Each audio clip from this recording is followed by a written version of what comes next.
A Range Rover owner pulled into my shop last month with an air suspension bill for $4,200 and asked me the question I've heard 100 times. What should I have bought instead? So I showed him 5 SUVs, every single one more luxurious, faster, or more reliable than his Range Rover, some all three, and every single one selling right now for a fraction of what he paid. By the time we got to number 1, he looked physically ill. Today, I'm giving you that same list. After 22 years in this business, these are the 5 ultra-luxury SUVs the market has stupidly written off, and why smart buyers are quietly scooping them up. Number 1 is the closest thing to a cheat code that exists in the used luxury market, so stick around because that's the one I'd spend my own money on tomorrow. Let's get into it. Number 5, Infiniti QX80. Number 5 is a full-size luxury SUV with a hand-stitched leather interior, a V8 that will outlast the heat death of the universe, and seating for 8, and you can pick one up right now starting around $12,000 to $15,000 for the early models. That is not a typo. 12 grand for a vehicle that's stickered north of $80,000 loaded. The Infiniti QX80 is what happens when Nissan takes the Patrol, the truck they sell to militaries, mining companies, and desert nations, where a breakdown means you die, and wraps it in quilted leather and wood trim. Underneath all that luxury is the VK56VD, a 5.6-liter naturally aspirated V8 making around 400 horsepower. No turbos to fail, no fancy 48-volt hybrid systems to glitch out, just a big, under-stressed V8 bolted to a proven 7-speed automatic. I had a customer 2 years ago, an airport shuttle operator, running a 2014 QX80 with 260,000 miles on it. 260,000. His total repair history outside of maintenance: 1 alternator, 1 set of front wheel bearings, and a radiator. That's it. Meanwhile, I've seen Range Rovers of the same vintage need more than that before 80,000 miles. Now, why is it so cheap? 2 reasons. 1, the styling. People called it a beluga whale when it came out, and the market never forgave it. 2, the badge. Infiniti's brand image collapsed over the last decade, and residual values collapsed with it. Neither of those things affects how the truck drives, rides, or lasts. Inspection. Checklist. If you're shopping one, first listen for a light rattle on cold start. The timing chain tensioners on early VK56 engines can wear, and it's a known job. Not catastrophic, but negotiate on it. Second, check the hydraulic body motion control system on models equipped with it for leaks around the lines. Third, these things are heavy, so check brake rotors and ball joints. Consumables wear faster on a 5,900-pound vehicle. Fourth, tires. 22-inch tires on these are not cheap, and a seller who skimped on tires skimped on everything else. Who should buy it? Anyone who tows, anyone with a big family, and anyone who wants Escalade presence with Toyota adjacent reliability at Hyundai money. Who should skip it? If you care about fuel economy, look away now. You'll see 14, maybe 15 miles per gallon combined, and that's if you're gentle. Number 4, Porsche Cayenne. Number 4 is the one that makes people call me a liar until I show them the listings. A genuine Porsche badge, build quality, handling, the whole thing, for the price of a used Honda Pilot. Clean 2015 Cayenne S models with the twin-turbo V6 are sitting on lots right now between roughly $17,000 and $19,000. And even the fire-breathing turbo models with over 500 horsepower have fallen into the 20s and low 30s. Here's what nobody tells you about the second-generation Cayenne, the 958, built from 2011 to 2018. Porsche learned every lesson from the first generation. The early 955 Cayennes had plastic coolant pipes buried in the engine valley and other famous headaches. And that reputation still poisons the whole nameplate, which is exactly why the much improved 958 is so cheap. The 958 uses a conventional Eisen 8-speed torque converter automatic, not a dual clutch. It's smooth, it's proven, and it takes abuse. And the driving experience? A Cayenne Turbo will out-accelerate, out-brake, and out-corner a supercharged Range Rover while costing less than a third as much on the used market. It's not close. Porsche builds these to be driven hard for decades because the company knows every tired Cayenne with a blown engine is a billboard against the brand. Now, I'm not going to pretend this is a Camry. Things to check. First, the transfer case. The 958 has a known transfer case wear issue, and shuttering on light acceleration between 20 and 40 miles per hour is the tell. Budget around $3,000 if it needs one, and negotiate accordingly. Second, on V8 models, ask for oil analysis, or at least listen carefully for any ticking at idle. Third, check every single electronic function, seats, air suspension, height settings, park sensors, because German electronics age like milk if the car sat. Fourth, and this is the big one, service records or walk away. A Cayenne with a fat folder of receipts is a bargain. A Cayenne with no history is a donation. Who should buy it? Someone who genuinely loves driving and wants the badge and the capability without the payment. Who should skip it? Anyone who can't stomach a $1,500 surprise. The parts are reasonable for what they are, but they're not Kia parts. This is a cheap Porsche, and a cheap Porsche is still a Porsche. Number 3, Maserati Levante. Number 3 is the single most violent depreciation story in the entire luxury SUV market. And if you buy it the right way, and only the right way, it's one of the great used car bargains on earth. The Maserati Levante. According to IC Cars data, a new Levante loses 63.4% of its value in 5 years, and roughly 50% is gone in just 3. Let me translate that. People paid $85,000 to $110,000 for these things, and you can now buy nice examples in the $20,000 range and the low $30,000 range. The Levante is actually dead now.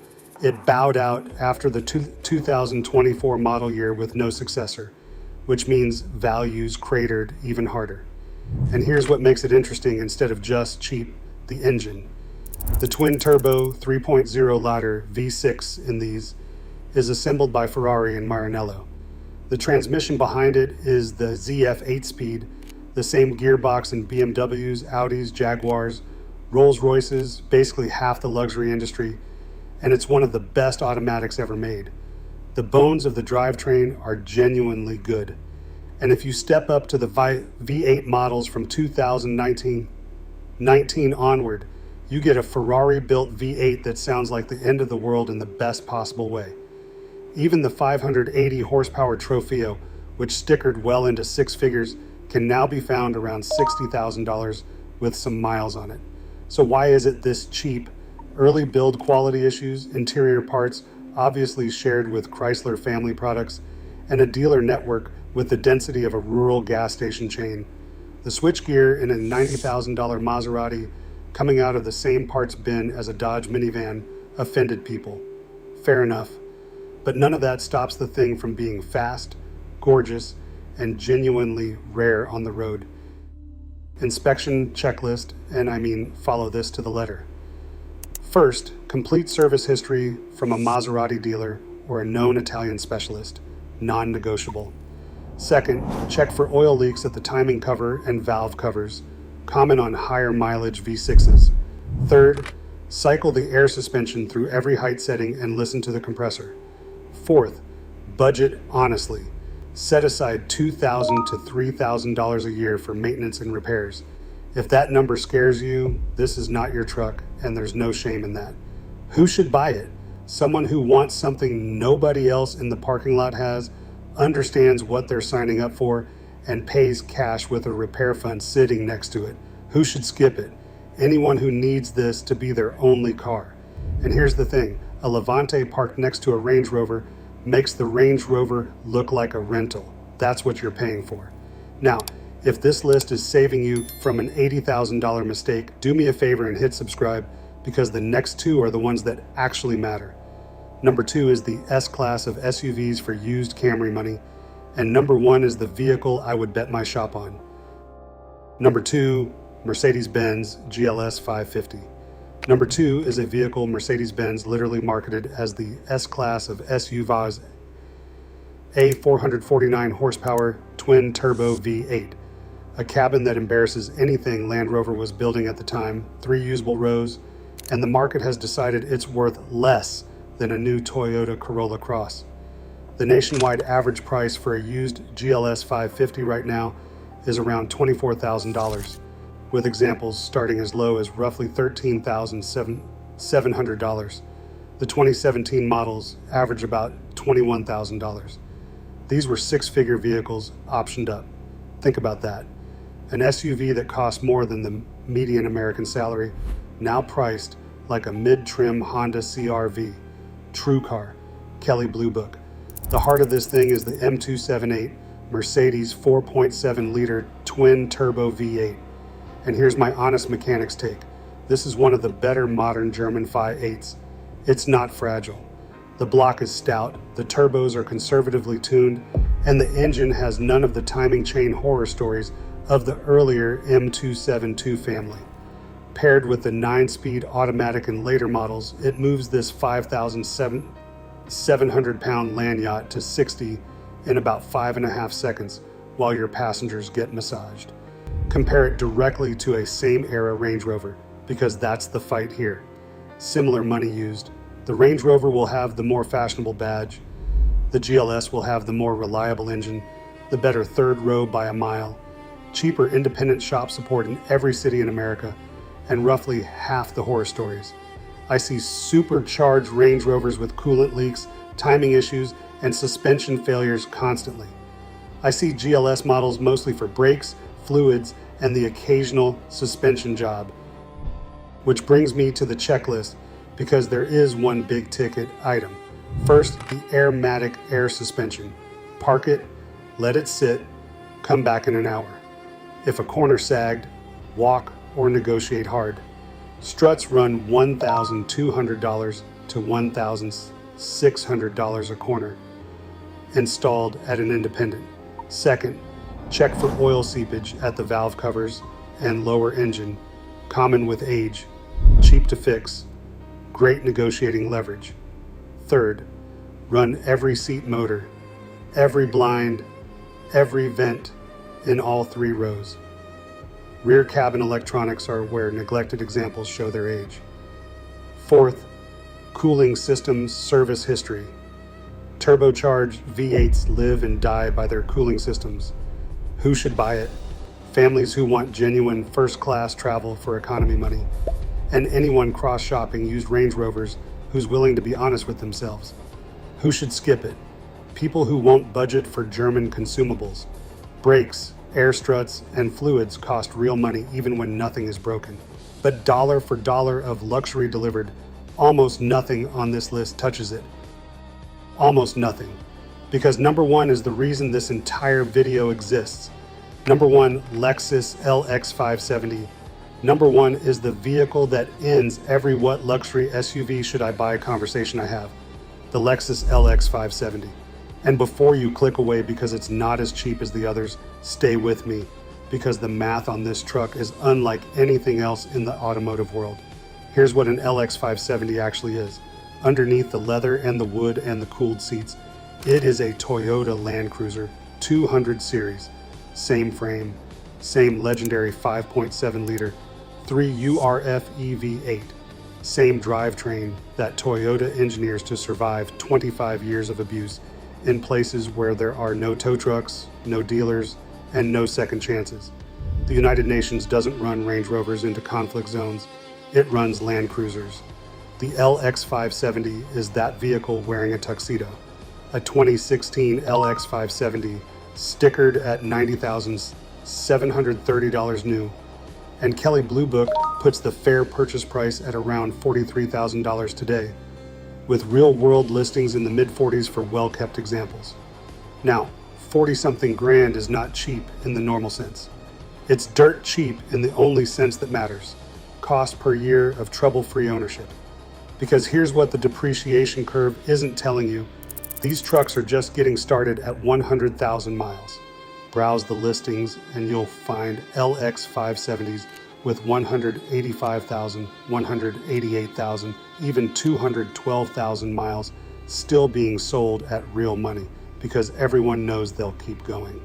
The 3 URF EV8 routinely sees 300,000 and 400,000 miles. I have personally serviced 3 of them past the $250,000 mark, and not one had ever been apart. Carfax KBB. Owners rate this generation at 4.8 out of 5 for reliability, and honestly, I think they're underselling it. Carfax. Now do the Range Rover comparison, because this is the knockout punch. A used Range Rover and a used LX 570 at similar money. Over the next 8 years, the Range Rover owner should realistically budget $15,000 to $25,000 in repairs, air suspension, electronics, cooling, gremlins. The LX owner should budget for fluids, brakes, tires, and maybe a starter or a radiator somewhere past 180,000 miles. One of these vehicles gets more valuable to own every year. The other gets scarier. And here's the part people miss. The LX will still be worth serious money when you sell it. The total cost of ownership gap isn't thousands of dollars. Over a decade, it's tens of thousands. Is the LX perfect? No. The infotainment feels a generation old. The third row folds to the sides instead of into the floor, which eats cargo space. It drinks fuel, 13 in the city, 18 on the highway, and that's being generous. And it drives like what it is, a substantial, softly sprung, body-on-frame truck, not a sports sedan on stilts. Inspection checklist. First, the AHC hydraulic suspension. Cycle it through all heights, watch it raise evenly, and check the fluid reservoir condition. It's far more robust than European air suspension, but the fluid service gets neglected. Second, look underneath for off-road use. Scraped skid plates and dented frame rails mean it lived a hard life, though these trucks can genuinely take it. Third, timing service. The 5.7 uses a chain, not a belt, so there's no scheduled replacement, one less thing to pay for. Fourth, hunt for the empty nester special. These trucks attract older, wealthy owners who garage them and service them at the dealer on schedule. A one-owner LX with a full Lexus service history is the single safest used luxury vehicle purchase in existence. I will die on that hill. Who should buy it? Anyone planning to keep a vehicle 10 plus years. Anyone who tows. Anyone who wants to buy their last SUV instead of their next SUV. Who should skip it? If your driving is all city and your parking is tight, this is a lot of truck. And if you need cutting edge tech, look elsewhere. But if the question is, which ultra luxury SUV embarrasses a Range Rover in capability, in longevity, in total cost, in sheer engineering integrity, it's this one. It's not a debate. It's a beatdown. The wrap up. So there's the list. The Infiniti QX80, military grade bones in a leather suit for used Corolla money. The Porsche Cayenne, genuine Porsche performance at Honda Pilot prices. The Maserati Levante, the depreciation king with a Ferrari assembled heart for buyers who go in with eyes open. The Mercedes GLS 550, the S-Class of SUVs at 20 cents on the dollar. And the Lexus LX 570, the last luxury SUV you'd ever need to buy. 5 vehicles the market got wrong. 5 badges that deliver more than the one everybody defaults to. Next time someone tells you a used Range Rover is the move, you'll know exactly what to say and exactly what to show them. If you want the flip side of this video, the luxury SUVs that look like bargains but will financially destroy you, I made a whole video on those, and it's right here. Some of the vehicles on that list will shock you. That's 22 years of watching what actually survives and what quietly bankrupts people. Like the video if it helped. Subscribe for more truth. The dealerships won't tell you. Drive safe, take care of your car, and it'll take care of you. Take it or leave it. I'll see you in the next one.